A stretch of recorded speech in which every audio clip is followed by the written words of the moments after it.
2025 সালটি এমন এক বছর যা ইতিহাসের পাতায় চিহ্ন রেখে যাবে।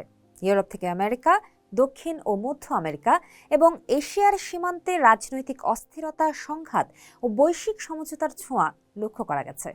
রাশিয়া ইউক্রেন যুদ্ধ, ক্রিমিয়া ও দনবাসের প্রশ্নে আটকে থাকা শান্তি চেষ্টা যেন সময়কে ঠেলে দিয়েছে এক অনিশ্চয়তার পথে।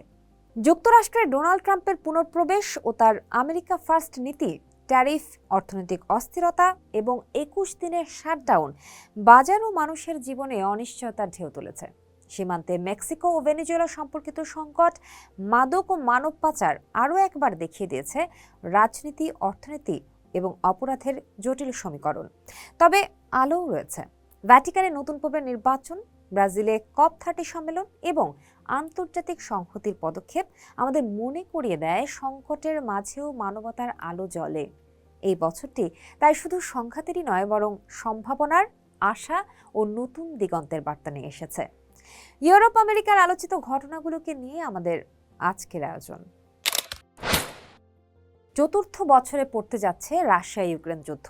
রাশিয়ার সাথে সংঘাত থামাতে 15 আগস্ট আলাস্কার বৈঠকে বসেন রাশিয়ার প্রেসিডেন্ট ভ্লাদিমির পুতিন ও আমেরিকার প্রেসিডেন্ট ডোনাল্ড ট্রাম্প। বৈঠকের পর ইউক্রেনের প্রেসিডেন্ট জেলনস্কি সহ ইউরোপীয় নেতাদের সাথে বৈঠক করেন ট্রাম্প। সেই বৈঠক থেকে পুতিনকে ফোন দেন ট্রাম্প।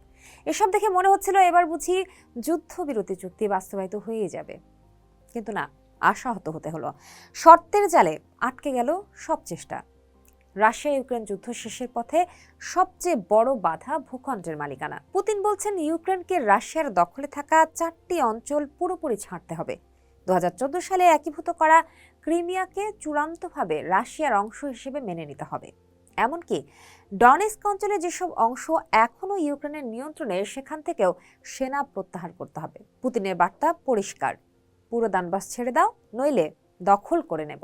এই প্রস্তাব কিয়েভ শুধু প্রত্যাখ্যানই করেননি, বরং এটিকে আত্মসমর্পণের শর্ত বলে আখ্যা দিয়েছেন। ঠিক এই জায়গায় আটকে আছে সমঝোতার সব চেষ্টা। এবছর দ্বিতীয়বারের মতো মার্কিন প্রেসিডেন্ট হিসেবে দায়িত্ব নিলেন ডোনাল্ড ট্রাম্প। ক্ষমতায় এসে যুক্তরাষ্ট্রের বিদেশ নীতি এবং অর্থনীতিতে বেশ কিছু সিদ্ধান্ত নেন তিনি। তার নেয়া সবচেয়ে বেশি আলোচিত ও বিতর্কিত সিদ্ধান্ত ছিল বিশ্বের বিভিন্ন দেশের উপর আরোপিত ট্যারিফ বা শুল্ক নীতি। আমেরিকা ফার্স্ট নীতির অংশ হিসেবে ট্রাম্প প্রশাসন মনে করে দীর্ঘদিন ধরে যুক্তরাষ্ট্র অন্য দেশগুলোর সঙ্গে বাণিজ্যিকভাবে ক্ষতিগ্রস্ত হচ্ছে। আর তার এই ধারণা থেকে চীন, কানাডা, মেক্সিকো সহ বহু দেশের পণ্যের উপর অতিরিক্ত ট্যারিফ আরোপ করা হয়। চীনের সঙ্গে বাণিজ্য যুদ্ধ ছিল ট্রাম্প প্রশাসনের ট্যারিফ নীতির কেন্দ্রবিন্দু। ট্রাম্প প্রশাসনের দাবি ছিল এতে দেশীয় শিল্প সুরক্ষিত হবে, কর্মসংস্থান বাড়বে এবং বাণিজ্যে ঘাটতি কমবে। কিন্তু কিছু ক্ষেত্রে মার্কিন শিল্প উপকৃত হলেও একই সঙ্গে এর নেতিবাচক প্রভাবও লক্ষ্য করা যায়। পরবর্তীতে বেশ কয়েকটি দেশের উপর শুল্কের হার পরিবর্তন করা হয়। 2025 সালে যুক্তরাষ্ট্রে রাজনৈতিক অস্থিরতার কারণে সরকার আংশিক শাটডাউন শুরু হয়। এটি মূলত সিনেট ও হাউস অফ রিপ্রেজেন্টেটিভের মধ্যে বাজেট অনুমোদন বিরোধ এবং কর ও ব্যয়ের বিষয় নিয়ে পার্টির মধ্যকার দ্বন্দ্বের ফল। এই শাটডাউন অক্টোবর থেকে নভেম্বর পর্যন্ত 40 দিন ধরে চলে। শাটডাউনের ফলে বহু সরকারি সংস্থা যেমন ন্যাশনাল পার্ক, বিভিন্ন প্রশাসনিক বিভাগ এবং গবেষণা সংস্থা অর্ধ সক্রিয় বা বন্ধ হয়ে যায়। নাগরিকদের জন্য সরকারি সেবায় বিলম্ব দেখা দেয় এবং সরকারি কর্মচারীরা ছুটিতে যেতে বাধ্য হন বা বেতন বিলম্বের মুখোমুখি হন। এই অর্থনৈতিক অস্থিরতা ও শাটডাউন বাজারে অনিশ্চয়তা সৃষ্টি করে। স্টক মার্কেট ওঠানামা, বিনিয়োগ স্থগিত ও ভোক্তা ব্যয় কমে যাওয়া লক্ষ্য করা যায়। বিশ্লেষকরা মনে করছেন রাজনৈতিক মতপার্থক্য এবং বাজেট নীতির সমন্বয় না হওয়া পর্যন্ত এই ধরনের অস্থিরতা বারবার ঘটতে পারে। পোপ ফ্রান্সিসের পর নতুন পোপ নির্বাচিত হওয়া ক্যাথলিক চার্চ ও বৈশ্বিক রাজনীতিতে একটি অত্যন্ত গুরুত্বপূর্ণ ঘটনা হিসেবে বিবেচিত হয়েছে। রবার্ট প্রভোস্টকে নতুন পোপ নির্বাচিত করেছে ভ্যাটিকান সিটি। তিনি পোপ লিও হিসেবে পরিচিত। এই প্রথম একজন আমেরিকান পোপ নির্বাচিত হলেন। ভ্যাটিকানের সিস্টিন চ্যাপেলে 2025 সালের মে মাসে অনুষ্ঠিত কনক্লেভের শুধু ধর্মীয় নেতৃত্বের পরিবর্তন নয়, বরং বিশ্বজুড়ে নৈতিকতা, মানবতা ও কূটনৈতিক ভূমিকার দিক থেকেও তাৎপর্যপূর্ণ। নতুন পোপের সামনে রয়েছে একাধিক চ্যালেঞ্জ: চার্চের অভ্যন্তরীণ সংস্কার ও বিশ্বাসযোগ্যতা সংকট মোকাবিলা, পাশাপাশি যুদ্ধ, দারিদ্র্য ও জলবায়ু পরিবর্তনের মতো বৈশ্বিক ইস্যুতে স্পষ্ট অবস্থান নেওয়া। পোপ ফ্রান্সিসের সময় সামাজিক ন্যায় বিচার, শরণার্থী সমস্যা ও আন্তঃধর্ম সংলাপ যে গুরুত্ব পেয়েছিল, নতুন পোপ সেই ধারাবাহিকতা কতটা বজায় রাখবেন তা নিয়েও কৌতূহল রয়েছে। বিশ্বের প্রায় 150 কোটি ক্যাথলিকের আধ্যাত্মিক নেতা হিসেবে নতুন পোপের সিদ্ধান্ত ও বক্তব্য আন্তর্জাতিক পরিসরে গভীর প্রভাব ফেলবে। এই কারণেই এই নির্বাচন বিশ্বজুড়ে আলোচনার কেন্দ্রবিন্দুতে উঠে আসে। 2025 সালে ভেনেজুয়েলা ও যুক্তরাষ্ট্রের সম্পর্ক আরও উত্তেজনাপূর্ণ হয়েছে। রাজনৈতিক ও অর্থনৈতিক অবনতির পাশাপাশি দেশের অভ্যন্তরীণ মাদক ব্যবসা ও পাচারের ঘটনা দ্বিপাক্ষিক সম্পর্ককে জটিলতর করেছে। যুক্তরাষ্ট্রের কর্মকর্তারা অভিযোগ করেছেন, ভেনেজুয়েলা থেকে বিপুল পরিমাণ কোকেন এবং অন্যান্য অবৈধ ওষুধ যুক্তরাষ্ট্রে প্রবেশ করছে, যা দেশটির নিরাপত্তা ও সমাজে সন্ত্রাস অপরাধের ঝুঁকি বাড়াচ্ছে।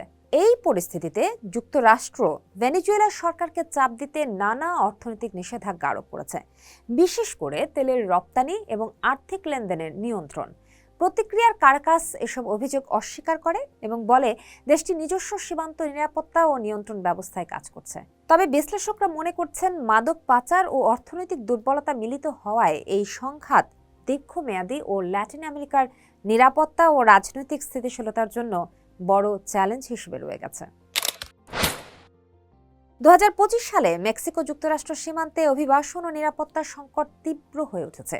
যুক্তরাষ্ট্রে প্রবেশের জন্য বহু অভিবাসী অনিয়মিত পথে সীমান্তে প্রবেশ করছে, যার ফলে সীমান্তের নিরাপত্তা বাহিনী ও স্থানীয় প্রশাসনের উপর চাপ বৃদ্ধি পেয়েছে। মানব পাচার, মাদকচক্র ও অপরাধমূলক কর্মকাণ্ড সীমান্ত অঞ্চলে উদ্বেগ বাড়িয়েছে।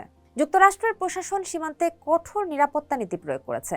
নিয়মিত অভিযান, ওয়াল নির্মাণ ও নিরাপত্তা টেকনোলজির ব্যবহার করা হচ্ছে।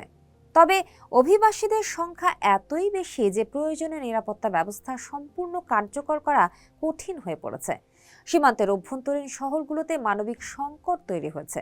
অভিবাসীদের জন্য থাকা খাওয়ার ব্যবস্থার ঘাটতি, স্বাস্থ্য ও শিক্ষার অপ্রতুলতা এবং স্থানীয় জনগণের সঙ্গে সংঘাত।